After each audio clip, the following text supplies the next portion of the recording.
Je ne croyais pas au diable. Je croyais aux opportunités. Je croyais au travail. Je croyais à la chance. Mais le soir où j'ai vendu mon âme, je ne croyais plus en rien. Il était 2h17 du matin. Je m'en souviens parce que l'horloge était cassée. Elle restait bloquée sur 2h17, comme si le temps refusait d'avancer. Je venais de perdre mon emploi. Ma fiancée m'avait quitté la veille. Les huissiers menaçaient de saisir l'appartement. Je me suis regardé dans le miroir. À quoi tu sers? Silence. Alors j'ai murmuré une phrase stupide. Si quelqu'un m'entend, je suis prêt à tout. Le vent a soufflé dans la pièce, et l'horloge s'est remise à fonctionner. 3 jours plus tard, j'ai reçu un message. Numéro inconnu. Demain, 23h, Café Montclair. Je ne connaissais pas cet endroit. En cherchant, j'ai découvert qu'il était fermé depuis 10 ans. Je n'y suis pas allé tout de suite, mais la curiosité et le désespoir sont des forces puissantes. À 22h58, j'étais devant le bâtiment. La lumière était allumée. À l'intérieur, un seul homme. Costume noir, chemise blanche impeccable, regard fixe. Il m'a fait signe de m'asseoir. « Vous êtes en retard », dit-il calmement. Je l'ai observé. « Qui êtes-vous » Il a souri. « Je suis quelqu'un qui peut t'offrir ce que tu réclames depuis des années. » Mon cœur battait fort. Je n'ai rien demandé. Il a penché la tête. 2h17 du matin, tu as demandé.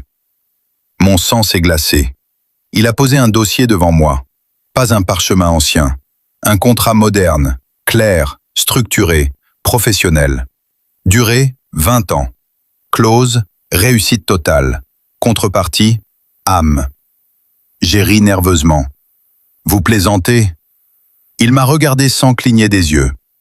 Regarde-moi bien, est-ce que j'ai l'air de plaisanter? Le café était silencieux, trop silencieux. Qu'est-ce que ça veut dire, âme? Il s'est penché vers moi.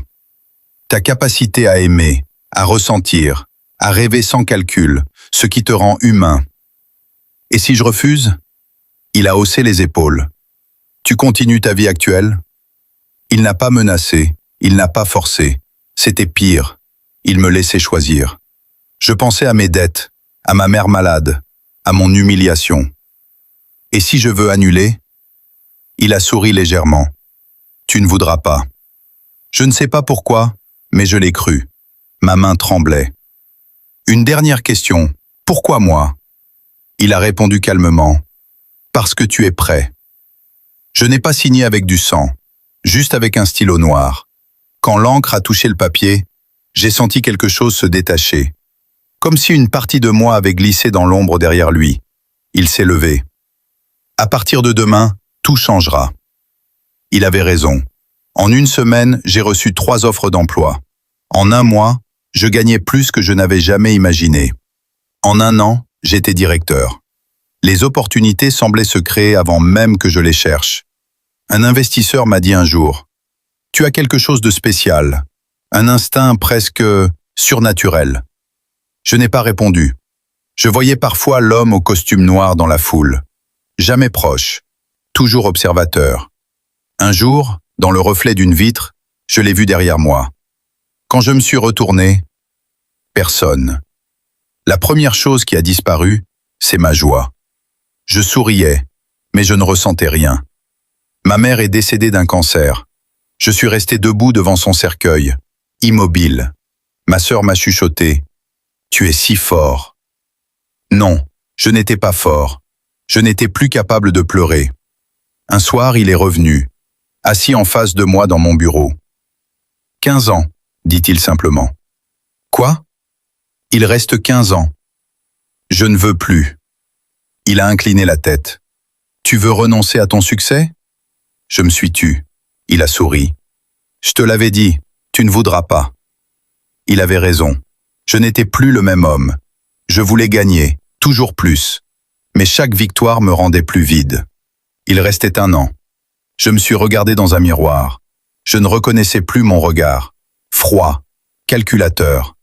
Je suis retourné au Café Montclair. Il m'attendait. « Je veux tout arrêter. » Il a secoué la tête. « Tu confonds, tu as déjà tout arrêté. »« Quoi ?» Tu as arrêté d'aimer, arrêté de ressentir, arrêté d'être humain. Je me suis levé en colère. Reprends l'argent.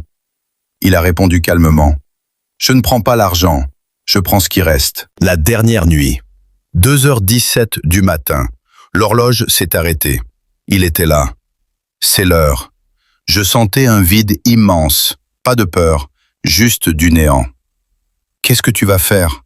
Il s'est approché. Rien, tu es déjà à moi. Et j'ai compris. Il n'avait jamais eu besoin de me tuer. Il m'avait transformé. Je me suis effondré. Et dans la seconde qui a suivi, j'ai ressenti quelque chose. Une douleur, une émotion, la peur. La première vraie émotion depuis des années. Il m'a regardé intrigué, et j'ai murmuré « Je refuse ». Il a souri. Alors souffre, et tout est devenu noir. Si tu es prêt à tout pour réussir, demande-toi ce que tout signifie vraiment. Parce que le diable ne vole rien. Il attend simplement que tu le lui donnes. Je pensais que tout était fini, que le contrat était exécuté, que mon âme était perdue. Ah, mais le diable a fait une erreur. Il m'a laissé en vie. Et tant que je respirais, je pouvais me battre. Je ne savais pas comment, je ne savais pas contre quoi exactement, mais je savais une chose. Je ne voulais plus être sa création. Je me suis réveillé dans une chambre d'hôpital. Arrêt cardiaque. 2h17 du matin. Encore. Les médecins ont dit que j'avais eu de la chance. Je savais que ce n'était pas de la chance. Je ressentais quelque chose, une fissure, comme si son emprise n'était plus totale. Mais il était toujours là. Je le voyais dans les ombres, dans les reflets, dans les silences trop longs. Et il murmurait « Tu m'appartiens ». J'ai tout perdu après l'effondrement. Argent, influence, contact. Mes partenaires m'ont lâché, mes amis ont disparu. Je me suis retrouvé seul, sans statut, sans protection, sans masque. Et pour la première fois, je ressentais la honte, la peur, la culpabilité. Ça faisait mal, mais cette douleur était réelle. Et j'ai compris, la douleur, c'est la preuve que mon âme n'était pas totalement morte. Il ne m'apparaissait plus physiquement. Il utilisait autre chose. La tentation, les opportunités faciles. Un ancien contact m'a appelé. On peut te remettre au sommet en 6 mois. Je savais ce que ça signifiait. Je sentais son ombre derrière l'offre. J'ai refusé. Cette nuit-là, les cauchemars sont revenus. Le couloir sombre, la porte, ma voix qui hurle. Mais cette fois, je me suis forcé à ouvrir la porte. Derrière, il n'y avait pas un monstre, il y avait moi. Assis dans le noir, faible, terrifié, brisé. Et j'ai compris. Il ne me contrôlait pas. Il amplifiait ce que je refusais d'affronter. Je suis parti. Changement de ville, travail simple, vie discrète. Personne ne savait qui j'étais. Je gagnais 10 fois moins, mais je dormais. Je me suis imposé une règle. Pas de raccourci, pas de mensonge, pas d'ego. Chaque jour était un combat. Quand je voyais quelqu'un réussir vite, la jalousie revenait. Sa voix revenait. Tu pourrais être au sommet. Je répondais à voix haute. Pas à ce prix. Petit à petit, quelque chose changeait. Je riais à nouveau. Je pleurais parfois. Je ressentais. C'était douloureux, mais c'était vivant. Un soir, 2h17 du matin, il est revenu. Pas en costume cette fois. Dans mon propre reflet. Tu penses vraiment être libre? Je l'ai regardé. Tu n'as plus rien sur moi. Il a souri. Je suis toi.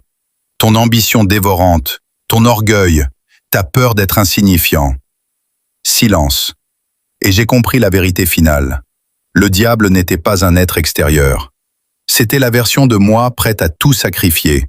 Je ne pouvais pas le tuer. Je pouvais seulement le maîtriser. Je me suis regardé droit dans les yeux. Et j'ai dit, je choisis d'être petit, mais entier. Le reflet a disparu. Pas dans un cri, pas dans le feu. Juste dissous. Depuis ce jour, je ne cherche plus à être au sommet. Je cherche à être aligné. Et c'est plus difficile, mais c'est réel. On ne se libère pas du diable en le combattant. On s'en libère en refusant de devenir lui.